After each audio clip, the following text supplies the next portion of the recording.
खोल दे मेरे पंख, कहता है ये परिंदा, अभी तो और उड़ान बाकी है।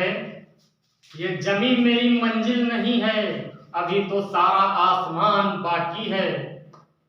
लहरों की खामोशी को समंदर की बेबसी मत समझ, जितना गहराई अंदर है उतना ही तूफान बाहर अभी बाकी है। जय हिंद दोस्तों, नमस्कार। मैं दिग्विजय सिंह आपका अपने YouTube channel Jio classic knowledge and facts पे स्वागत करता हूँ। उम्मीद करता हूँ आप सभी लोग बहुत अच्छे होंगे और अपनी पढ़ाई अच्छे तरीके से कर रहे होंगे और करनी भी चाहिए, क्योंकि अब परीक्षाएं आपकी दिन प्रतिदिन नज़दीक आती जा रही हैं। और आशा करता हूँ कि आप लोग अपनी पढ़ाई में बेहद ही इंटरेस्टिंग तरीके से मेरे साथ ज्योग्राफी को अपना सब्जेक्ट बना करके पढ़ रहे होंगे। और ज्योग्राफी में मैं जितनी मेहनत आपके साथ कर रहा हूँ, उम्मीद करता हूँ आप भी उतनी मेहनत कर रहे होंगे, क्योंकि जब दोनों तरफ से मेहनत होती है तभी कोई रिजल्ट निकलता है। समझ रहे हैं? और आपको बहुत दूर जाना है, बहुत मेहनत करनी है, इसलिए लगे रहिए मेरे साथ और हम लोग एक नए मुकाम को जरूर छुएंगे। जो हम लोगों ने चाहा है, जो हम लोगों का सपना है, एक दिन जरूर साकार होगा। ठीक, तो इसी उम्मीद के साथ हम लोग काम कर रहे हैं और करते रहेंगे। तो लास्ट लेक्चर में हमने डिस्कस किया था जो है इंडियन पेनिनसुलर प्लेट्यूज के बारे में, यानी प्रायद्वीपीय पठार के बारे में डिस्कस किया था, जिसमें से कुछ पठार, एक या दो पठार रह गए थे महत्वपूर्ण, जिनकी विवेचना या चर्चा जिन पर हमें आज भी करनी है, तो उन पे हम लोग डिस्कस करेंगे आज। और बाकी हम लोगों ने लास्ट वीडियो में काफ़ी सारा डिस्कस कर लिया था, तो वो पार्ट 1 था। आज ये पेनिनसुलर प्लेट्यूज का पार्ट 2 है, आज हम लोग इस पर डिस्कस करेंगे। तो चलिए, without any waste of time we are going to start our lecture, so please be happy and watch it. देखिए, हम लोगों ने डिस्कस कर लिया था उस दिन जो है आपका अरावली रेंज के बारे में, जो आपका था मारवाड़ प्लेटू डिस्कस कर लिया था। जो डिस्कस कर लिए थे उनके बारे में नाम लिख लेता हूँ। मारवाड़ प्लेटू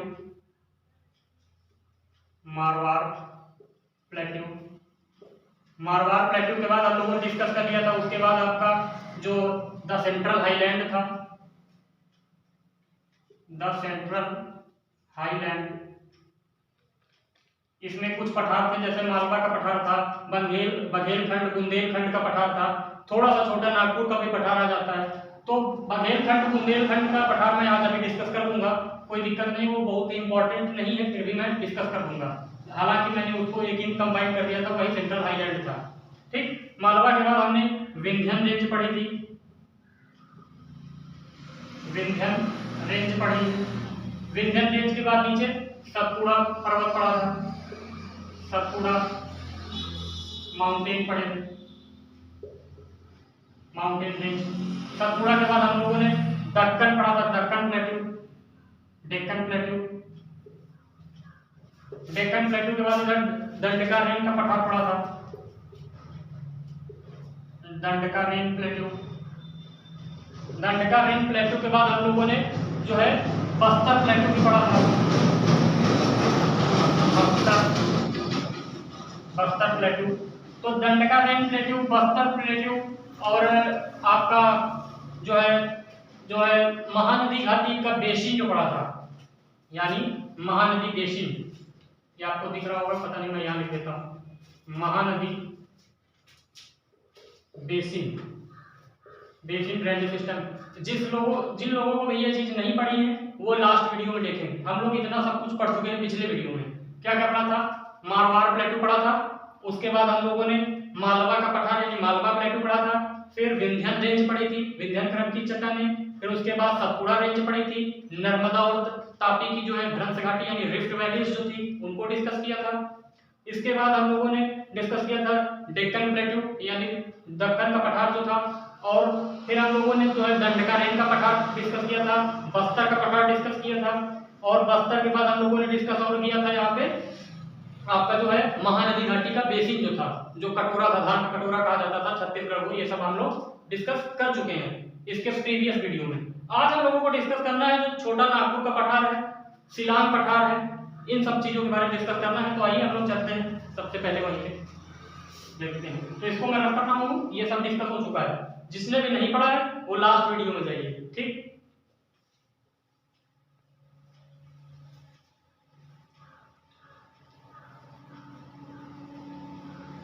चलिए, तो आज हम लोग डिस्कस करने जा रहे हैं। तो सबसे पहले हम लोग देखिए डिस्कस करेंगे आपसे जो है आपका, मान लीजिए हम चलिए बघेलखंड ही डिस्कस कर लेते हैं, क्योंकि हम लोग ये क्या है, ये आपका मालवा पढ़ा रहा है। मालवा, मालवा के बाद ये हमने मान लिया ये जो है आपका बुंदेलखंड है। बुंदेलखंड, यहाँ पे आपका एक पड़ता है बघेलखंड। बघेलखंड, ठीक। ये भी मैं अलग से दिखा दूंगा। ये आपका छोटा पैकेट बड़ा धमाका, छोटा नागपुर, ठीक। तो आज हम लोग डिस्कस करने जा रहे हैं सबसे पहले बुंदेलखंड के बारे में जान लेते हैं थोड़ा सा। बुंदेलखंड प्लेट्यू, ठीक। बुंदेलखंड का पठार, बुंदेलखंड का पठार। What is exactly location of the Bundelkhand plateau? So watch here and be patient and आप लोग अपना जो है यहाँ पे धैर्य दिखाइएगा, तभी आप समझ पाओगे। तो आप देखिए बुंदेलखंड की मैं लोकेशन बनाता हूँ। आप पहले मैप में देखिए, ये थोड़ा सा मैप यहाँ पे गड़बड़ हो सकता है, तो मैं आपको यहाँ से अलग बना के दिखा रहा हूँ।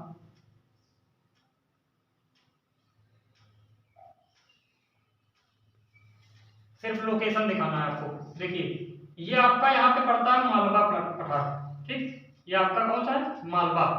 मालवा के ये रहा आपका बुंदेलखंड, ये है आपका बुंदेलखंड, ठीक। आप बुंदेलखंड की लोकेशन आप कैसे बता सकते हो, तो क्या बताओगे आप, जो है बुंदेलखंड की लोकेशन जो है मालवा के ईस्ट में है। ईस्ट में वो भी क्या, यानी बुंदेलखंड के जो उत्तर में है। आप यहाँ पे देखिए मैप में, बुंदेलखंड जो है ये मालवा पठार के साउथ ईस्ट में, यानी दक्षिण पूर्व में है मालवा पठार के, ठीक है। तो ये कहाँ से है, इसके साउथ ईस्ट में। इसके बाद आप आगे जाओगे, इसी के मतलब यहाँ पे नॉर्थ में एक रिवर बहती है, कुछ इस तरह से ये आ रही है। इस रिवर का नाम क्या है, ये आपकी चली आ रही है, ऊपर से गंगा है, गंगा के नीचे कौन सी, यमुना। तो आप बता दोगे बुंदेलखंड पठार के उत्तर में जो कौन सी नदी बहती है, यमुना नदी बहती है। बुंदेलखंड के पश्चिम में कौन सा पठार है, मालवा का पठार है। बुंदेलखंड के पूर्व में कौन सा पठार है, यहाँ पे ये है आपका बघेलखंड। बघेलखंड समझ गए आप। दक्षिण में बुंदेलखंड के कौन सा पठार है, विंध्याचल श्रेणी। आप देख रहे हैं विंध्याचल रेंज, ये विंध्याचल रेंज लास्ट वीडियो में डिस्कस कर चुके हैं। तो इसका नाम क्या है, विंध्याचल, विंध्याचल श्रेणी, ठीक। विंध्याचल और इंग्लिश में रेंज ही बोलते हैं। अब आप ये मत कमेंट किया करिए, ये मत सोचा करिए कि इंग्लिश में बताते हैं या हिंदी में बताते हैं। मैं जो कीवर्ड्स होते हैं उनको इंग्लिश में बोल दिया करूंगा, बाकी आप एक ही लैंग्वेज में लिखूंगा, इससे काफी वीडियो की लेंथ बढ़ जाती है। समझ रहे हैं, you can got it what I want to say you. Okay, देखिए तो लोकेशन आप समझ में बुंदेलखंड की क्या है। इसके उत्तर में नदी बह रही है, ये यमुना रिवर बहती है, ठीक। उत्तर में नदी बहती है यमुना रिवर। और आपका जो दक्षिण में आता है, दक्षिण में विंध्य श्रेणी पड़ती है। और दक्षिण पूर्व में कौन सा पड़ता है, बघेलखंड का पठार पड़ता है। और पश्चिम में क्या पड़ता है, मालवा का पठार। ये लोकेशन आपको एग्जैक्ट यहाँ पे दिखा दिया है। बुंदेलखंड उत्तर में यमुना नदी, दक्षिण पूर्व में बघेलखंड, दक्षिण में विंध्याचल और पश्चिम में मालवा का पठार, ठीक है। इसमें अगर कुछ इंपॉर्टेंट और भी है थोड़ा सा लोकेशन के सिवाय, तो नदी तो बताई दी है। अब इसके पश्चिम में अगर रिवर एक से आपसे पूछ लीजिए कि बताइए बुंदेलखंड पठार के पश्चिम में कौन सी रिवर बहती है, तो पश्चिम में क्या है, मालवा का पठार है। ये आप देख पा रहे हैं, ये मालवा का पठार। अब यहाँ से एक नदी निकलती है, इसका नाम क्या है, नदियां तो यहाँ कहीं निकलती है, लेकिन एक मेन नदी कौन सी है, ये चंबल। इंग्लिश में भी चंबल ही बोलेंगे। तो ये बात आपको क्लियर हो गई कि नदियां भी इसके दो निकलती हैं।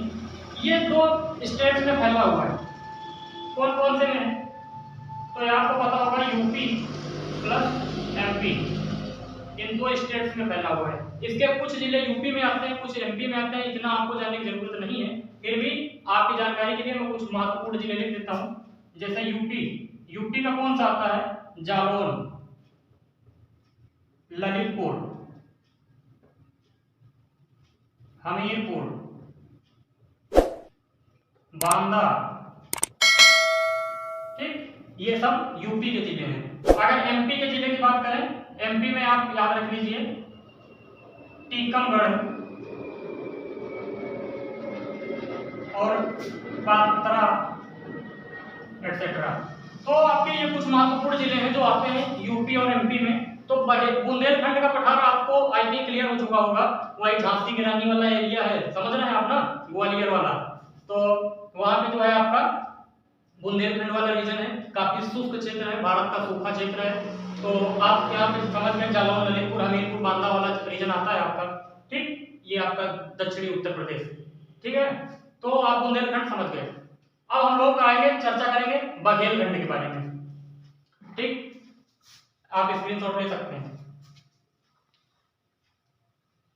अगर आपको अच्छा लग रहा है, समझ में आ रहा है, तो अगर आपको लगता है कि मेरी मेहनत अच्छी है, तो आपको जानते हैं क्या करना है, कहने की जरूरत नहीं है, बस आपके अपने जैसे साथियों को जोड़िए बस इस चैनल से, ठीक। आइए हम लोग देखते हैं बघेलखंड का पठार। बघेलखंड, बघेलखंड प्लेट्यू। बघेलखंड प्लेट्यू में क्या होता है? तो बघेलखंड प्लेट्यू एक्चुअली जो लोकेटेड है वो कहां पे है? आप ये देख पा रहे हैं, बघेलखंड मैंने यहां पे दिखाया है, इसी का नाम मैंने दे दिया बघेलखंड। बघेलखंड समझ गए? बघेलखंड प्लेट्यू। बघेलखंड प्लेट्यू जो है, इसकी एग्जैक्ट लोकेशन आप जानते हैं कहां है? तो देखिए, जो आप बुंदेलखंड पठार देखते हैं, मैं बार बार अपरफ कर दिया हूं तो फिर से बनाना पड़ेगा क्या?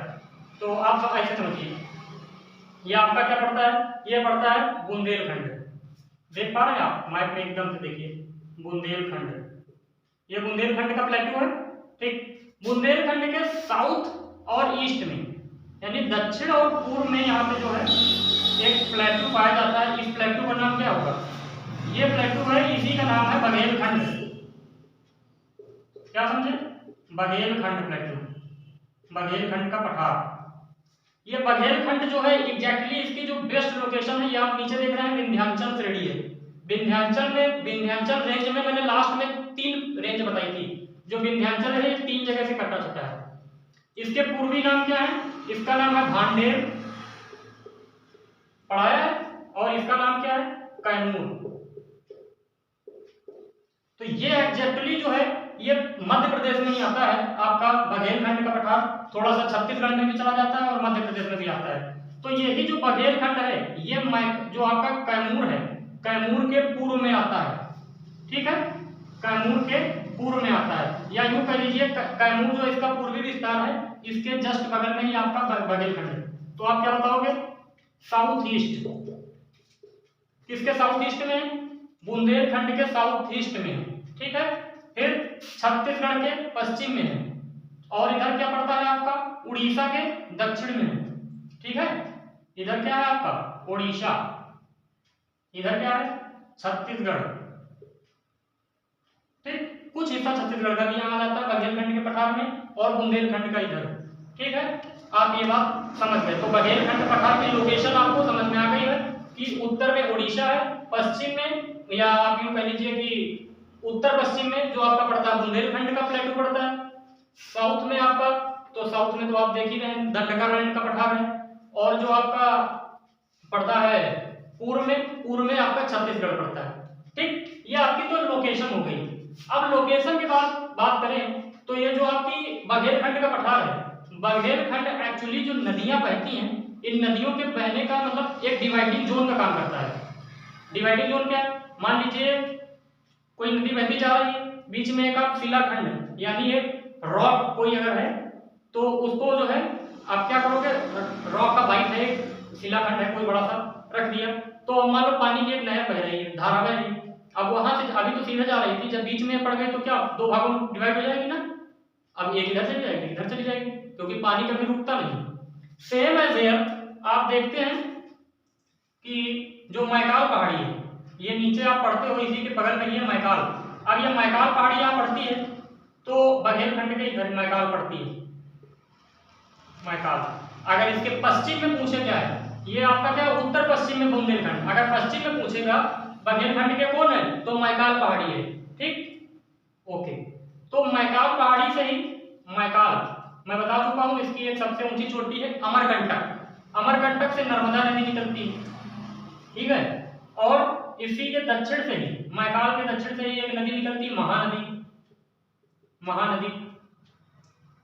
अब ये महानदी और ये कौन सी है, नर्मदा तो इधर चली जाती है, इधर सोन। अब ये सोन आपकी यूं बहती है, ये गांठ है आपकी, ये गांठ नहीं है actually, this is a प्लेटू of Baghelkhand, Baghelkhand. इसी बघेलखंड से ये एक नदी ऊपर चली गई, एक नदी इधर आके के कहां चली गई, छत्तीसगढ़, छत्तीसगढ़ और उड़ीसा, तो यही धान का कटोरा है, ये नदी घाटी का बेसिन है। तो यानी आप ये क्या कर सकते, इसको कह सकते हो, ये जो है जो ड्रेनेज एरिया होता है, ड्रेनेज एरिया को डिवाइड करने वाला काम करता है, यानी ये नदियों की राह जो होती है, नदियों का जो एक घाटी क्षेत्र होता है, बहने का ड्रेनेज एरिया, उसको डिवाइड करता है। कौन सा पठार है ये आपका बघेलखंड का पठार है, समझ रहे हैं, ठीक है। तो बघेलखंड के पठार के बारे में आपने ये चीज जाना। और वहीं दक्षिण में क्या होता है, दक्षिण में एंटीसिक्लाइन जो होता है आपकी पाई जाती है। एक्चुअली मैं बता दूं थोड़ा सा, दक्षिण में इसके जो है कुछ ऐसी कंडीशन पाई जाती है, ये पठार आप देख रहे हैं दक्षिण में, ये जो वैली होता है और ये जो टॉप होता है, इसको बोलते हैं एंटीसिक्लाइन,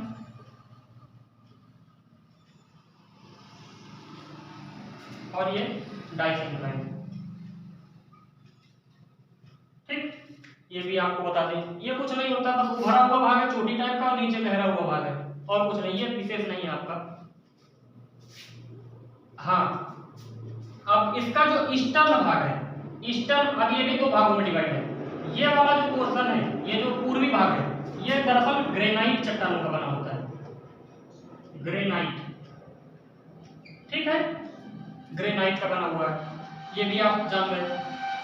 तो जो भी महत्वपूर्ण फैक्ट है, मैंने काफी फैक्ट इसके डिस्कस कर दिए हैं आपसे।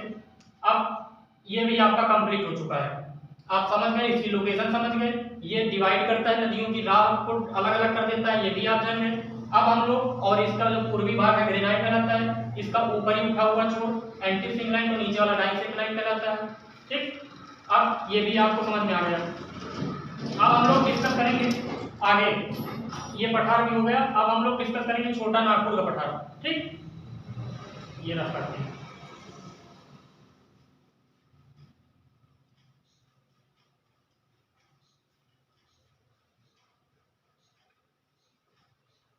चलिए। एक्चुअली छोटा नागपुर का पठार, छोटा नागपुर का तो कहता है, नाम तो छोटा है लेकिन काम बहुत बड़े बड़े इसके। देखिए, छोटा नागपुर पठार, यानी इंग्लिश में भी यही छोटा नागपुर पठार को बस प्लेटू बोल दिया जाता है। ये नाम तो है छोटा पैकेट, लेकिन करता बहुत बड़ा धमाका। कैसे बहुत बड़ा धमाका करता है, अभी दिखाते हैं आपको। पहले बताया हूं कि जो पूरे भारत का जितना भी खनिज पाया जाता है, जितने भी मिनरल्स पाए जाते हैं, ओर्स पाए जाते हैं, उन सब में सबसे ज्यादा अप्रॉक्स 60% अकेले इस रीजन में पाया जाता है। कौन सा रीजन, छोटा नागपुर पठार का। छोटा नागपुर पठार कोई छोटा मोटा पठार नहीं है, नाम छोटा है लेकिन है बहुत बड़ा। इसमें 3 राज्य आते हैं, कौन कौन से आते हैं, पहले तो इसके बारे में स्टेट्स जान लेते हैं। और लोकेशन आप सभी को पता है क्या है, बघेलखंड के उत्तर पूर्व में, ठीक है। इधर आपका क्या है, ये छत्तीसगढ़ और बंगाल में फैला हुआ है, छत्तीसगढ़ बंगाल उड़ीसा स्टेट्स। कौन कौन से स्टेट्स हैं, तो क्या छत्तीसगढ़ बोल दिया, गलत है। देखिए, झारखंड, झारखंड के बाद आ जाएगा वेस्ट बंगाल, और वेस्ट बंगाल के बाद कौन सा आ जाएगा, झारखंड, वेस्ट बंगाल, छत्तीसगढ़।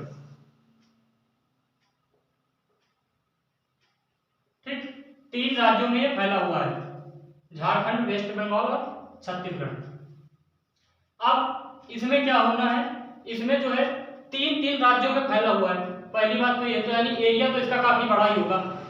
अब चूंकि मैंने बताया कि जो भारत का पूरा ओर है वो लगभग 60% खनिज जो है, यानी 60% जो आपका खनिज है, जो मिनरल्स पाए जाते हैं, खनिज पदार्थ, जैसे कौन कौन सा, कोयला हो गया यानी कोल जिसको बोलते हो, आयरन हो गया, ठीक है, और ये सब जो है आपके मैग्नीशियम हो गया, ये सब यहीं पे पाया जाता है।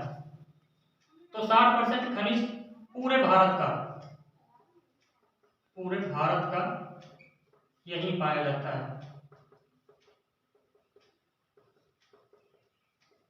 60% जो पूरे भारत का, ऑल ओवर इंडिया का यहीं पे पाया जाता है। इसी पठार को जो है यहाँ से दो नदियां निकलती हैं।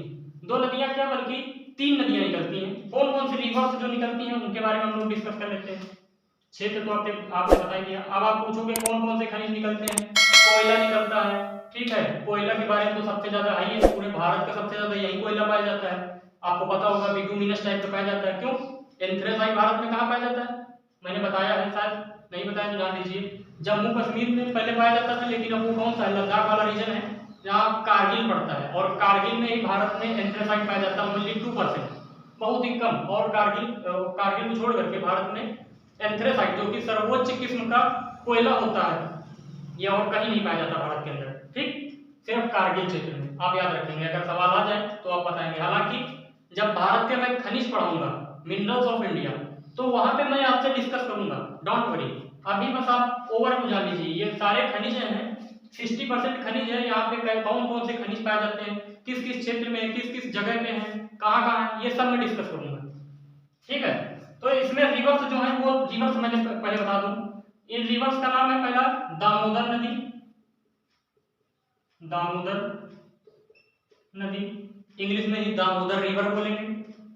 एंड नेक्स्ट वन है कोयल नदी, कोयल नदी। ये कोयल नदी अकेली नहीं है, 2 भागों में है, नॉर्थ कोयल और साउथ कोयल। अब भाई कोयल है तो कोयल जगह जगह उड़ेगी, एक जगह तो बैठेगी नहीं, समझ रहे हैं, ठीक है। तो कोयल के बाद एक और नदी बनती है सुवर्ण रेखा, स्वर्ण रेखा नदी, स्वर्ण रेखा। तो आप पूछोगे सर स्वर्ण रेखा है तो यहाँ सोना मिलता होगा, हम कहेंगे जी हाँ सोना मिलता है, सोना वाकई में मिलता है, ठीक। लेकिन कैसा सोना होता है? प्लेसर सोना होता है। प्लेसर क्या होता है अभी बताऊंगा। प्लेसर सोना जो होता है आपका जो है, जो नदी में पाया जाता है, मतलब मिट्टी में पाया जाता है, सॉइल में, इसीलिए प्लेसर सोना बोलते हैं, सतही सोना। अब नदी घाटी में पाया जाएगा तो कहो सर जी चले फिर झोला वोला लेकर वहीं नहाए, काहे इसकी IAS PCS की तैयारी करा रहे हो, मतलब इतना ज्यादा जो है मेहनत करा रहे हो, और हम भी पढ़ रहे हैं, पढ़ने की क्या जरूरत है, लेके चले बोरा होगा वहां भला चल के बढ़िया, पढ़ने की क्या जरूरत है। इसीलिए छोटा छतरी, आप पिक्चर देखे हो ना आवारा पागल दीवाना में, छोटा छतरी रहता है लास्ट में, सबसे ज्यादा सोना उसी के पास रहता है, वही सोना इसी नदी से लेकर जाता है भर के बोरा, समझ रहे हैं ना। तो सोना होना वहां मत जाना घूमने, नहीं पुलिस लगी रहती है, उठा बंद कर देगी, सारी तैयारी हो जाएगी, ओके। ये सब मजाक की बात है। तो आप देखिए इधर स्वर्ण रेखा नदी जो है, स्वर्ण रेखा के बारे में बता दूं, ये इसमें गोल्ड पाया जाता है, लेकिन कैसा गोल्ड होता है? प्लेसर गोल्ड, प्लेसर गोल्ड, हिंदी में इसको बोलते हैं सतही सोना। सतही सोना मीन्स कहां पे? प्लेसर यानी ये कहां पाया जाएगा? ये सॉइल में पाया जाएगा, सॉइल यानी मिट्टी में। तो स्वर्ण रेखा नदी के बारे में तो जान लिया आपने। अब कोयल नदी, ये नॉर्थ कोयल और साउथ कोयल पूरे आपके छत्तीसगढ़ में बहती है, आपको सॉरी झारखंड में बहती है, छोटा नागपुर पठार में, आपको पता है।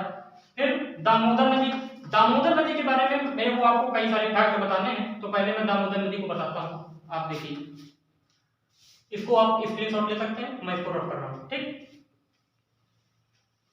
दामोदर नदी आपकी इंपॉर्टेंट है।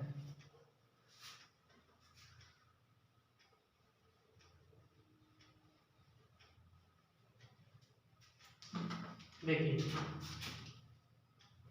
दामोदर, ये आप मान लीजिए छोटा नागपुर का पठार है, ठीक है। यहां से आपकी जो नदी निकलती है, एक नदी है दामोदर। तो आप पहली बार तो आपने सोचा होगा बीच से क्यों बनाया, तो जी हाँ, मैं बीच से बना रहा हूं। वो भी नदी कैसे बह रही है? सबसे पहली बात, दामोदर नदी रिफ्ट वैली में बहती है। रिफ्ट वैली मींस भ्रंश घाटी। क्या होती है भ्रंश घाटी? आप लास्ट वीडियो में जाकर देखिए, आपको भ्रंश घाटी समझाया है। समझ गए? एक बार अगर फिर से बता दूं तो ये जो आपकी होती है, मान लीजिए इधर से यहाँ पे कोई एक दरार है, ठीक, आप यहाँ पे आप देख रहे हैं ऐसे कुछ है, दो नदियां बह रही है। मान लो एक तरफ से इधर पकड़ खींचा, एक तरफ से इधर पकड़ के खींचा, ठीक। अब इधर इधर खींचने पर क्या हो जाएगा, ये हिस्सा जो होगा ये नीचे चला जाएगा, ये यहाँ पे पहुंच गया। अब ये क्या बन गया, ये बन गया आपका रिफ्ट। इसी को रिफ्ट बोलते हैं, इसी को भ्रंश बोलते हैं। अब जो नदी यहाँ से बह रही है, ठीक, वो क्या हो गई, भ्रंश घाटी, यानी यहाँ पे बह रही है। अब यहाँ पे आप खड़े हो, ये पर्वत दिखता है आपका, इसी को भ्रंशोत्तर पर्वत यानी ब्लॉक माउंटेन कहते हैं। ये सब ओवरव्यू है, आप लास्ट वीडियो में देखिए, वहां डिस्कस किया है अच्छे से। और विशेष डिस्कस जो होगा जब हम लोग माउंटेन पढ़ेंगे अलग से, वर्ल्ड ज्योग्राफी में जो आप लोग फिजिकल ज्योग्राफी में पढ़ेंगे, तो वहां पे माउंटेन्स का अलग से डिस्कस करेंगे, ठीक। तो वहां पे फिजियोग्राफी में हम लोग देखेंगे। अभी तो ये कुछ नहीं है, आपका ओवरव्यू है बस, क्योंकि थोड़ा सा पढ़ा रहे हैं इंडिया, तो यहाँ पे तो आपको थोड़ा सा जानकारी देना ही पड़ेगा। बाकी सारे जो माउंटेन्स पढ़ेंगे, हर प्रकार के माउंटेन, वलित पर्वत, अवरुद्ध पर्वत, ब्लॉक पर्वत, है ना, फोल्डेड माउंटेन, सारे प्रकार के माउंटेन वहां पढ़े जाएंगे। चलिए, तो सबसे पहली बात, ये जो दामोदर नदी है, ये नदी कौन सी है, दामोदर, दामोदर नदी। अब ये बह रही है, इधर आप देखते हो यहाँ पे आप भागीरथी चली आ रही है, भारत की जो गंगा नदी चली आ रही है। गंगा नदी की एक धारा पश्चिम बंगाल में टूट जाती है हुगली के नाम से, हुगली। और यही आपकी दामोदर नदी जो है, ये आपकी जाकर के किससे मिल जाती है, दामोदर नदी आगे जाकर के हुगली से मिल जाती है। और ये हुगली जो है अपना वाटर लेकर के अब ये कहाँ चली जाएगी, बे ऑफ बंगाल में, बे ऑफ बंगाल। तो दामोदर नदी की अभी ये बात आपको समझ में आएगी, ये कौन सी है, ये है हुगली। हुगली, हुगली रिवर आप जानते हैं जो कलकत्ता में बहती है, आपको सब पता है। और दामोदर नदी, दामोदर चूंकि भ्रंश घाटी में बह रही है, इसलिए दामोदर नदी छोटा नागपुर को दो भागों में बांट देती है, यानी ये नॉर्दर्न पार्ट हो गया और ये सदर्न पार्ट हो गया। अब जो नॉर्दर्न पार्ट है, ठीक, इसको कौन सा पठार कहते हैं, अब इसी का नाम दे देते हैं हजारीबाग पठार, हजारीबाग। इंग्लिश में भी भैया यही बोलते हैं, हजारीबाग, ठीक। अब इसका क्या बोलते हैं, ये है रांची का पठार, रांची पठार, इंग्लिश में रांची प्लेटू, रांची प्लेटू। अब जो रांची है, झारखंड की राजधानी रांची है, वो भी आपको बता दूं तो वो यहां से एक नदी निकलती है स्वर्ण रेखा, ये डायरेक्ट आपकी गिरती है कहां पे, बे ऑफ बंगाल में, बे ऑफ बंगाल, ठीक। ये क्या नाम है, स्वर्ण रेखा नदी, स्वर्ण रेखा, ठीक। अब ये स्वर्ण रेखा नदी जो है, ये आपकी कहां बहती है, आपको बता दिया, ये रांची के पठार में बहती है और झारखंड की राजधानी रांची इसी के तट पर स्थित है। ये जो है, ये क्या है, ये है रांची। महेंद्र सिंह धोनी को जानते हैं, सभी जानते होंगे, ऐसा कोई होगा नहीं, शायद कोई ऐसा हो जो क्रिकेट प्रेमी ना हो तो वो ना पता हो। महेंद्र सिंह धोनी यही रांची में रहने वाले हैं, जिनका निवास स्थान यहीं पे है, ठीक है, होम टाउन रांची है। तो आपको पता होगा रांची जो है किस नदी पर है, रांची सुवर्ण रेखा नदी पर स्थित है, आप ये बात जान चुके हैं। यहाँ से दामोदर नदी एक भ्रंश घाटी में बहती है, बता दिया है आपको, आप लिख लेंगे भ्रंश घाटी, भ्रंश घाटी, यानी इंग्लिश में क्या बोलेंगे, रिफ्ट वैली, ठीक, रिफ्ट वैली में बहती। देन हम लोग अब क्या जानेंगे कि जो ये दामोदर नदी है, ठीक, दामोदर नदी को ही पहले बंगाल का शोक कहा जाता था, यानी sorrow of Bengal. But why, क्यों, सौरो ऑफ बंगाल, हिंदी में बोलेंगे बंगाल का शोक, बंगाल का शोक। क्यों, क्योंकि पहले जब इसमें नदी में बाढ़ आती थी, जब भाई आगे बाढ़ आती थी, इधर हुगली भी मिल जाती थी, तो भी मिलती थी, पहले बंगाल होते हुए जब जाती थी, बंगाल में पूरा तबाही मचा देती थी, बहुत ज्यादा नुकसान हो जाता था। बंगाल क्षेत्र एकदम मतलब आप कह लीजिए कि जिस क्षेत्र में जाती थी सब पूरा तहस नहस एकदम डिस्ट्रॉय कर देती थी, यानी डिस्ट्रॉयर रिवर थी एक हिसाब से कह सकते हैं। ठीक, इसी शोक को हम लोगों ने समाप्त कर दिया है। ठीक है, भारत में एक ऐसी परियोजना आ चुकी है जिसका नाम है मल्टीपर्पस परियोजना है आपकी वो। ठीक, बहुउद्देशीय परियोजना जिसको कहते हैं, बहुउद्देशीय घाटी परियोजना, मल्टीपर्पस वैली। तो बंगाल का शोक अब इसको कहा जाता था, पहले कहते थे, लेकिन अब हम लोगों ने क्या किया, मल्टीपर्पस डैम बना दिए इसके ऊपर। मल्टीपर्पस डैम यानी बहुउद्देशीय बांध। ठीक, अब बहुउद्देशीय यानी एक दो बांध नहीं, हमने 5 बांध बनाए, 1 2 3 4 5। अब इन पांचों का अपना अलग अलग उद्देश्य है। किसी का है इरिगेशन का काम है, इरिगेशन। ठीक है, किसी का सिंचाई का विभाग हो गया, और किसी का मान लीजिए कि बिजली उत्पादन का हो गया, यानी हाइड्रो इलेक्ट्रिक। ठीक है, तो इस तरह से अपने 5 विभाग बांट लिए गए। ये जो है पांचों विभाग मल्टीपर्पस परियोजना थी आपकी। तो इससे अब क्या होगा, अब जो बाढ़ का पानी बचेगा ही नहीं, तो बाढ़ कहां से आएगा। तो ये पानी जो है थोड़ा सा पानी बाहर जाता है आराम से नॉर्मल, जो कि क्षतिग्रस्त ना कर सके समाज को, और जिस क्षेत्र से जाए उस क्षेत्र में आसानी से फ्लोट हो सके। तो ये मल्टीपर्पस डैम्स बना दिए गए। और ये कहां से लिया गया है, ये भी भाई ये नकल की गई है। ये कहां से नकल की गई है, ये यूएसए की एक मल्टीपर्पस स्कीम थी, मल्टीपर्पस परियोजना, बहुउद्देशीय घाटी परियोजना थी यूएसए की। ठीक, यूएसए की एक परियोजना थी, यूएसए से कॉपी की गई है। ठीक है, तो आपको ये भी समझ में आ गया होगा। तो अब आप देख चुके हैं कि ये दामोदर नदी का पूरा कॉन्सेप्ट आपको मैंने बता दिया है। अब दामोदर नदी में आपके पास कोई भी डाउट नहीं रह चुका होगा, समझ गए आप। ठीक, सब कुछ बता दिया। स्वर्ण रेखा सोना पाया जाता है, दामोदर नदी रिफ्ट वैली में बहती है। दामोदर नदी में क्यों बंगाल का शोक कहते थे, और पहले क्योंकि बांध नहीं थे, अब इस पे मल्टीपर्पस डैम्स बना दिए गए हैं, और ये यूएसए से कॉपी की गई है। ठीक है, अब कौन सा मॉडल था, ये सब अभी जब हम लोग लास्ट इसके बाद वीडियो में डिस्कस करेंगे, जो है बहुउद्देशीय घाटी परियोजनाएं, तो वहां पर बताएंगे कि कौन सी परियोजना थी अमेरिका की जिसको कॉपी किया गया है, उसका नाम भी आप लोगों को बताएंगे। अगर आपको पता है कमेंट बॉक्स में कहिए, नहीं पता है मैं नेक्स्ट वीडियो में इसका उत्तर दूंगा, इसको वहां कौन सी परियोजना चलती थी। ठीक है, ओके। तो आपका छोटा नागपुर पठार भी अब लगभग क्लियर हो चुका है। अब इसमें कुछ जानकारी नहीं बची है, जो कुछ भी बची है आप देख सकते हैं। अब मैंने आपको पूरा पढ़ा दिया छोटा नागपुर पठार।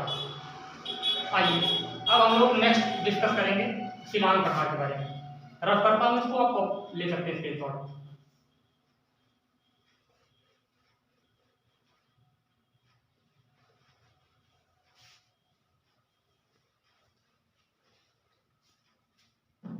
उम्मीद करता हूं आप लोगों को अच्छा बहुत लग रहा होगा, और बहुत अच्छा लगना चाहिए। ध्यान से देखते रहिए, लास्ट तक बने रहिए, सब कुछ सिखा दिया जाएगा। शिलोंग पठार, शिलोंग प्लेट्यू। शिलोंग प्लेट्यू क्या है, जनरली आप ये मैप में देखिए, जो आपका ये नॉर्थ ईस्ट वाला रीजन है, पूर्वांचल वाला, मैं आपको अलग से बना के दिखा रहा हूं।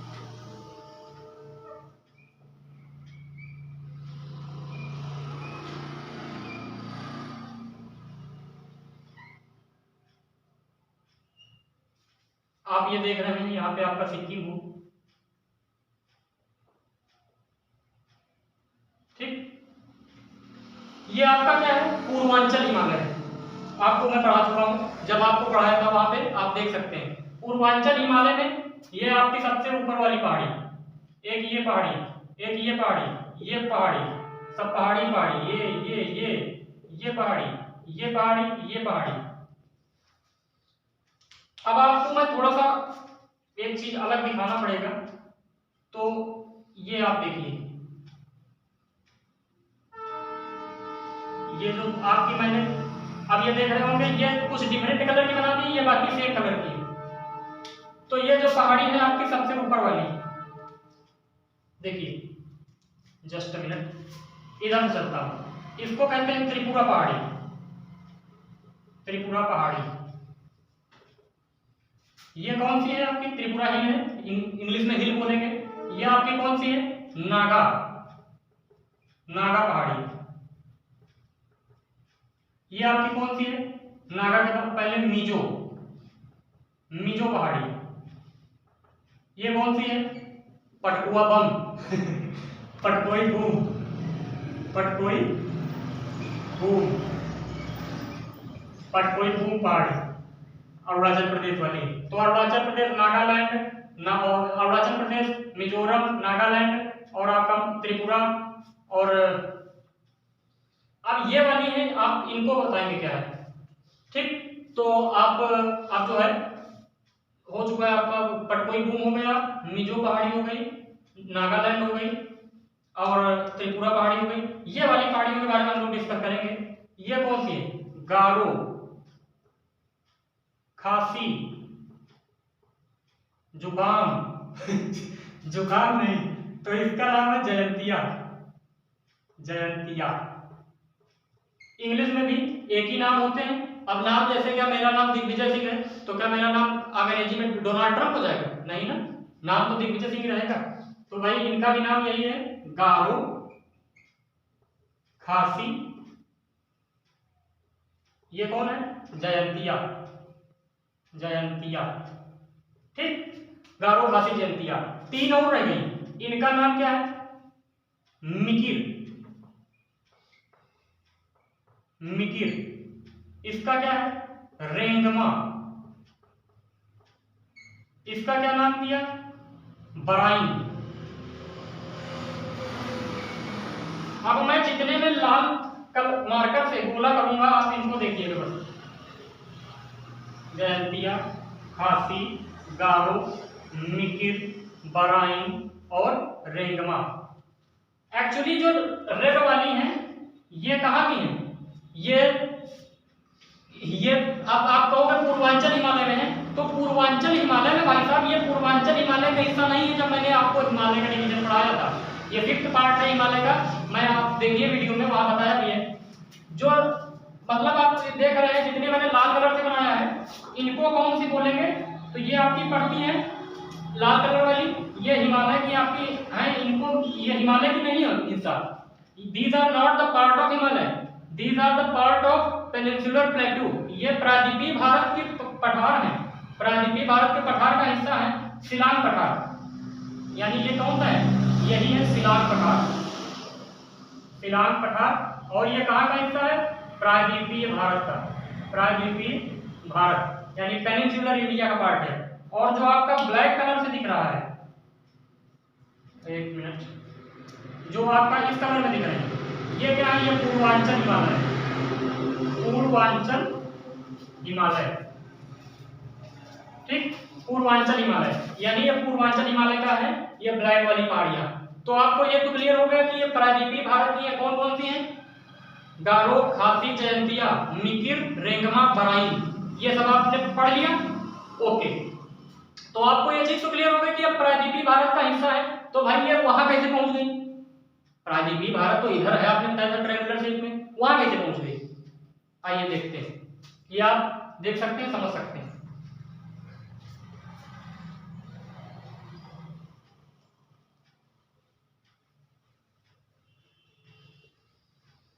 ठीक, आइए। तो नेक्स्ट पार्ट अब हम लोगों को डिस्कस ये करना है कि ये भाई कहाँ कैसे पहुंच गई। तो आप देख पा रहे हैं छोटा नागपुर पठार तो ये था, इसका जो कुछ ये वाला पहाड़ियां, ये हिस्सा है, ये मतलब उत्तर पूर्वी वाला, इनको कहते हैं राजमहल की पहाड़ियां। यहाँ राजा का महल था, राजमहल पहाड़ियां यानी राजमहल हिल्स, हिल्स ही बोलेंगे यार, क्या जो, ठीक। अब यहाँ पे जो पठार है, इसमें आप देख रहे हो बीच में ये गैप कहाँ से आ गया है? फिर आपको कह रहे हो यहाँ पे है पहाड़ियां आपकी जो भारत वाली है, ये है मिकिर, गारो, खासी, जयंतिया, मिकिर, बराइन, रेंगमा ये पहाड़ियां तो यहाँ, ये वाला हिस्सा ये कहाँ कौन ले आया भाई, ये कहाँ से आ गया, ये वाला। तो ये हिस्सा जो है ये आपका और कहीं से नहीं है, ये पहले पूरा एक ही साथ था। यानी ये जो है शिलांग पठार जो है ये छोटा नागपुर पठार का या राजमहल पहाड़ी जो है इन्हीं का उत्तर पूर्वी विस्तार है। यानी कौन सा विस्तार है, नॉर्थ ईस्ट, उत्तर पूर्वी। लेकिन ये बीच में हुआ क्या कि बीच में सिंक्लाइन हो गया एक बार, सिंक्लाइन मतलब अवकलन हो गया।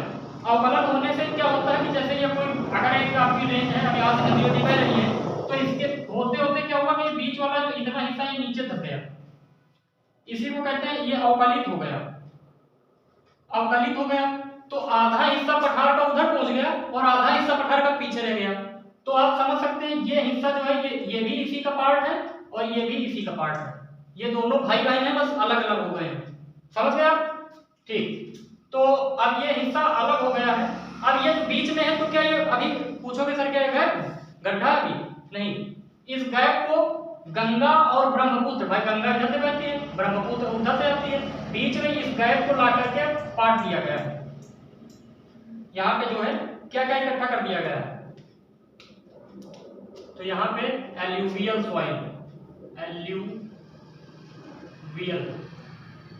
सॉइल यानी अवसादी मिट्टी। अवसादी मिट्टी, अवसादी मिट्टी सबको पता होगी। अवसादी मिट्टी क्या होती है, जो नदियों द्वारा जलोढ़ निक्षेप लाया जाता है बहा करके पहाड़ों की मिट्टी काट करके। ठीक, पहाड़ों की मिट्टी जो विदरिंग होती रहती है, यानी सॉइल ऑफ माउंटेन्स और plateaus which is withering by the floating of rivers, that's called alluvial soil. Okay, you can understand and got it my words. Okay, alluvial soil। अब इस ला करके इसको पाट दिया गया है। अब ये पाटने से क्या होगा कि ये प्लेन मैदान हो गया। ये कैसा हो चुका है, ये वाला जो इस गैप को क्या कहते हैं, इसी को मालदा गैप कहते हैं, मालदा गैप। और इसी को राजमहल गारो गैप कहते हैं, राजमहल गारो।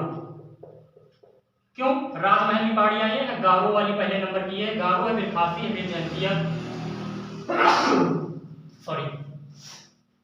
तो राजमहल और गारो गैप जो है ये आपका कौन सा है, यही वाला जो गैप है। अब ये राजमहल गारो गैप जो है ये अवसादी निक्षेप के द्वारा जो है नदियों द्वारा बहाकर जो मिट्टी लग गई उसके द्वारा काट दिया गया है, समतल हो गया।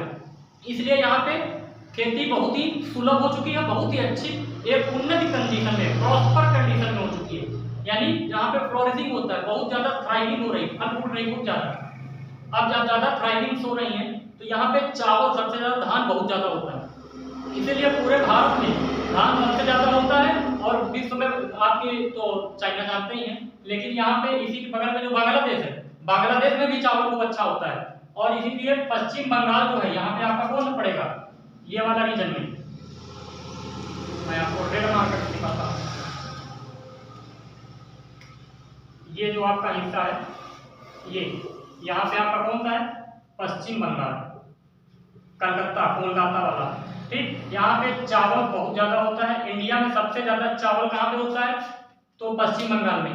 कौन सा चावल, काला चावल, पीला चावल, नीला चावल, मोती चावल, मंसूरी चावल, तांबा चावल वगैरह वगैरह चावल के नाना प्रकार के चावल, 250 प्रकार का चावल पाया जाता है, एक दो नहीं, 250 types of rice.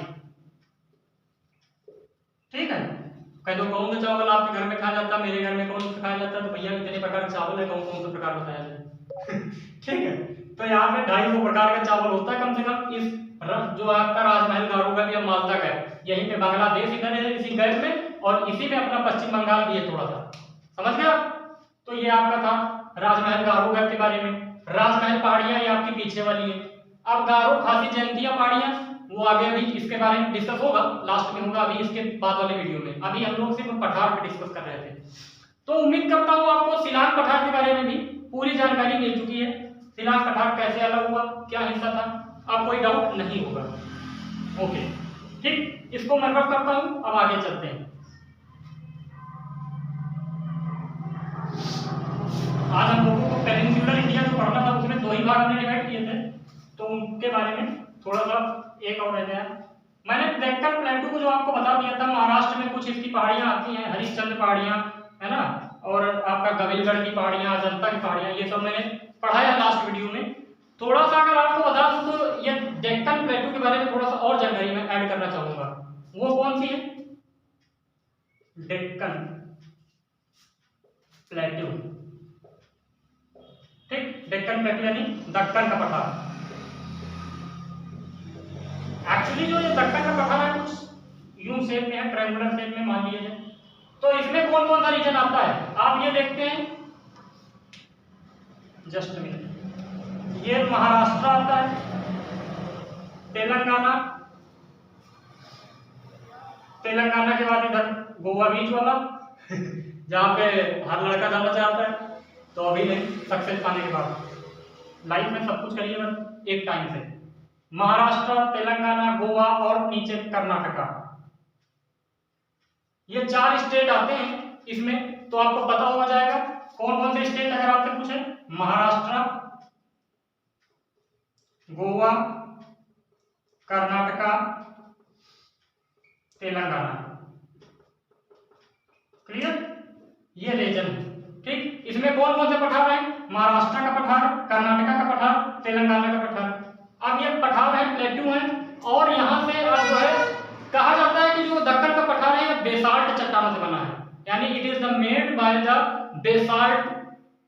Basalt cells या बेसाल्ट रॉक्स। सेल भी होता है चट्टान, रॉक भी होता है चट्टान, आप जो कहना हो कह सकते हैं, कोल भी चट्टान होता है, ठीक। तो मैं बताऊंगा ये जो बेसाल्ट चट्टानों से बनता है, बेसाल्ट चट्टानों से क्यों बनता है? बेसाल्ट चट्टानों से, बेसाल्ट चट्टानों यानी basalt rock, basalt rocks.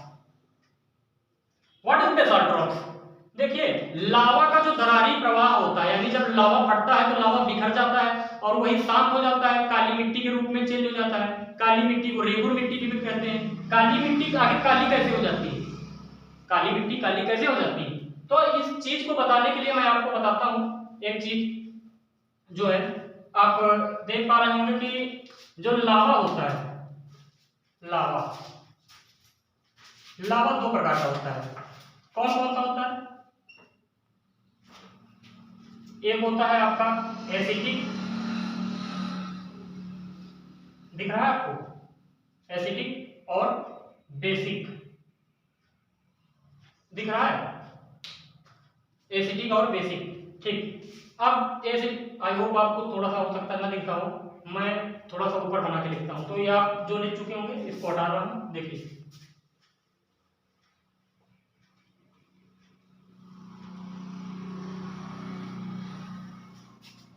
Lava, what is लावा? 2 प्रकार का होगा, एक अम्लीय लावा होगा, एक क्षारीय होता है। तो भैया ये क्षार अम्ल कहाँ ले, केमिस्ट्री वाला आपको बता रहा हूँ, थोड़ा सा टेक्निकल चीजें जोड़ रहा हूँ। देखिए, अम्लीय यानी एसिडिक, और ये बेसिक। देखिए, जो एसिडिक होता है ये सिलिकेट का होता है, यहाँ पे सिलिका पाया जाता है, सिलिका वाला यानी सॉइल वाला, मिट्टी वाला, नॉर्मल, ठीक। जो क्षारीय होता है, क्षारीय में क्या होता है, यहाँ पे आयरन प्लस मैग्नीज पाया जाता है, मैग्नीशियम पाया जाएगा, आयरन और मैग्नीशियम। इसीलिए क्या होता है, अब आयरन पाया जा रहा है, तो आयरन के लिए जो है क्या होगा, बेसाल्ट चट्टानें जो है, बेसाल्ट चट्टानें, आयरन और मैग्नीज, इसी वजह से ये ब्लैक होती है, ब्लैक हो जाती है, ठीक। अब ये ब्लैक हो जाती है बेसाल्ट चट्टानें, और यहाँ से क्या, आयरन बहुत निकलता होगा। अब जाहिर सी बात है, जब बेसाल्ट चट्टानों से क्या होगा, फिर आयरन तो काफी मात्रा में निकलेगा, आयरन और मैग्नीज। इसीलिए मैं आपको बता दूं, जो महाराष्ट्र है, यहाँ पे है महाराष्ट्र, आपको सबको पता है, महाराष्ट्र में रतनगिरी नामक जो है खान है, और रतनगिरी में भारत में सबसे ज्यादा मैग्नीज पैदा किया जाता है, ठीक। रतनगिरी, ये आपको जब खनिज पढ़ाऊंगा तो बताऊंगा, रतनगिरी जो है मैग्नीज के लिए ज्यादा फेमस है।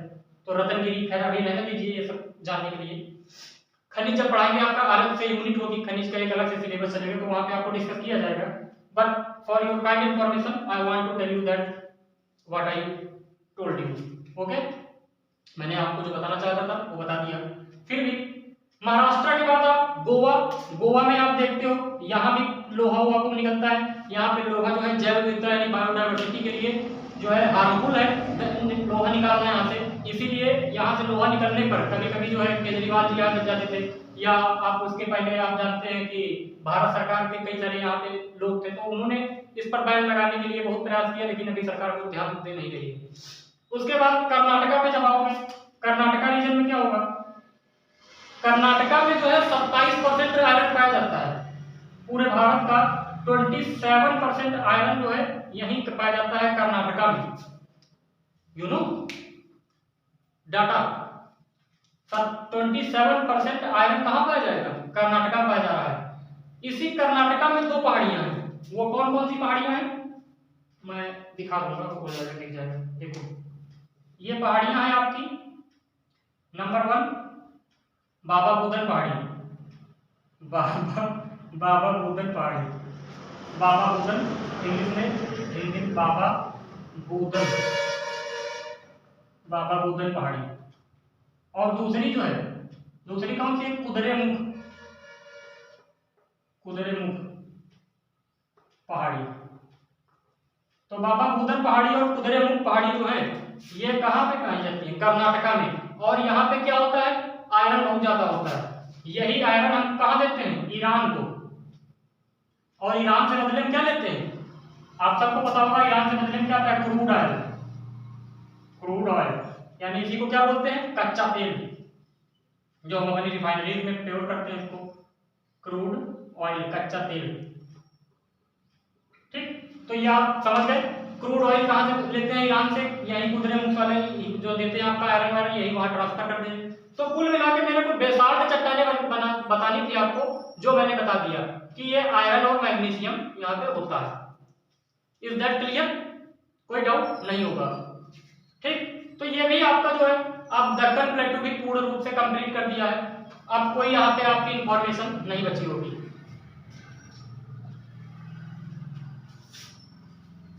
अब इसको मैं रफ करता हूँ। ठीक, आपको अगर स्क्रीनशॉट लेना है ले सकते हैं। ओके,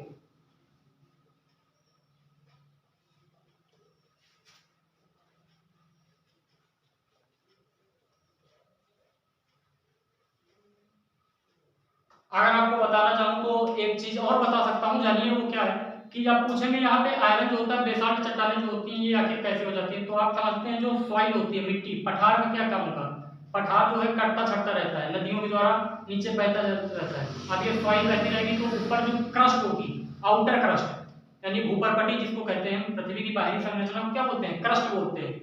ये मैं आपकी ओरली बता रहा हूँ थोड़ा सा, बाकी आगे इसके बारे में डिस्कस होगी जब खनिज पढ़ाए जाएंगे। तो इसी क्रस्ट के जो आउटर लेयर होती है, इसी क्रस्ट से आपकी जो विदरिंग होती है, विदरिंग का मतलब क्षरण होना है, डिक्लाइन होना। अब ये क्षरण होगा, मिट्टी बहेगी तो ऊपर से क्या बहेगा, क्रस्ट में ऊपर क्या पाया जाता है, आपका सिलिका वगैरह पाया जाता है। ठीक है, एल्युमिनियम और सिलिका। अब इसी क्रस्ट से जब बहेगा तो मैग्नीशियम भी नीचे बहता है। अब मैग्नीशियम और आयरन, ये मैग्नीशियम और आयरन जो होता है यही बेसाल्ट चट्टानों में बनता है।